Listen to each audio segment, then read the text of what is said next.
क्या स्वच्छ भारत अभियान और जल जीवन मिशन किसी की जान बचा सकते हैं? अब आप सोचेंगे ये कैसा प्रश्न हुआ, सरकारी योजनाओं से जान कैसे बच सकती है? आधे लोग तो ऐसी योजनाओं को जुमला समझते हैं, वही अधिकांश लोगों को ऐसी योजनाओं से आ रहे सामाजिक बदलावों का पता ही नहीं होता। स्वच्छ भारत अभियान में साफ सफाई की बात की गई, घर घर टॉयलेट बनवाए गए, लोगों ने इस योजना का उपहास उड़ाया कि क्या पूर्ण बहुमत टॉयलेट बनाने के लिए दिया था। लेकिन जो इंसान गांवों कस्बे में रहा हो उसे समझ आ जाएगा कि घर में एक साफ सुथरा टॉयलेट होना कितना आवश्यक है। लोग बाहर करने जाते थे, खासकर महिलाओं के साथ दुर्घटनाएं भी होती थी। वहीं जगह जगह गंदगी होने से बीमारियां पनपती थी। स्वच्छ भारत अभियान की वजह से लोगों की आदतों में बदलाव आया, साथ ही इतने करोड़ों टॉयलेट आदि बनाने से इकोनॉमी पर भी सकारात्मक प्रभाव पड़ा। टॉयलेट बनाने के लिए सामान लगता है, कारीगर लगते हैं, एक तरह से पैसा लोगों के बीच सर्कुलेट भी हुआ। इसी के साथ इस योजना की वजह से लाखों लोगों का जीवन भी बचा। WHO की रिपोर्ट के अनुसार इस योजना के कारण 2019 तक 3 लाख लोगों की जान जाने से बची, जो गंदगी से उत्पन्न बीमारियों से मारे जा सकते थे। वहीं एक और योजना चल रही है, जल जीवन मिशन, हर भारतीय के घर तक पानी पहुंचाने का अभियान है। अब आप सोचेंगे कि इसमें क्या बड़ी बात है?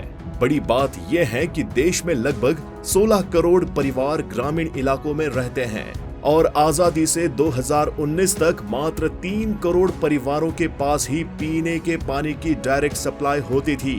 अब आप सोचेंगे कि बाकी परिवार कहां से पानी लाते होंगे? ये लोग दूषित स्रोत से पानी लाते होंगे, टैंकर आदि का उपयोग करते होंगे, दूषित पानी पीते होंगे, जिसके अपने नुकसान हैं। 500 बीमारियां होती होंगी इन लोगों को, खासकर बच्चों को। लाखों लोग हर साल दूषित पानी पीने से मर जाते होंगे। वही पहाड़ी और रेगिस्तानी इलाकों में अलग समस्याएं हैं। पहाड़ों में पानी लेने के लिए जान का जोखिम उठाना पड़ता है, वही रेगिस्तान में 1 लीटर पानी के लिए आपको 5 से 10 किलोमीटर तक चलना पड़ सकता है, इससे ज्यादा भी। उसके बाद भी साफ पानी मिलेगा इसकी कोई गारंटी भी नहीं। ऐसे ही ठंडे इलाकों में पानी के स्रोत जम जाते हैं, वहाँ पीने का पानी मिलना एक तरह की लग्जरी होता है। आपको विश्वास नहीं तो सर्दियों में लद्दाख या स्पीति जैसे इलाकों में जाइए, वहाँ पानी मिलना बहुत मुश्किल होता है। 2024 तक सरकार लगभग 19 करोड़ परिवारों को घर तक पीने का पानी उपलब्ध करा देगी। अगर इस योजना के महत्व को समझना है तो आप नोबेल से सम्मानित माइकल क्रिमर का रिसर्च पेपर पढ़िए।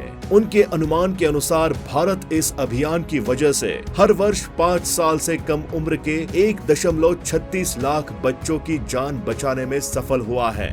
5 साल से बड़े बच्चे, वयस्क, बूढ़े लोगों के आंकड़े अगर जोड़ दिए जाए तो आराम से 2 लाख जानें हर वर्ष बचेंगी। भारत में समस्या यही है कि हम फंडामेंटल्स को नहीं समझते और ना कोई उन पर काम करना चाहता है। और सबसे बड़ी बात, जब कोई इन फंडामेंटल्स पर काम करता है तो हम उसे जुमला बोलते हैं या विश्वास ही नहीं करते। लेकिन डेटा नेवर लाइज।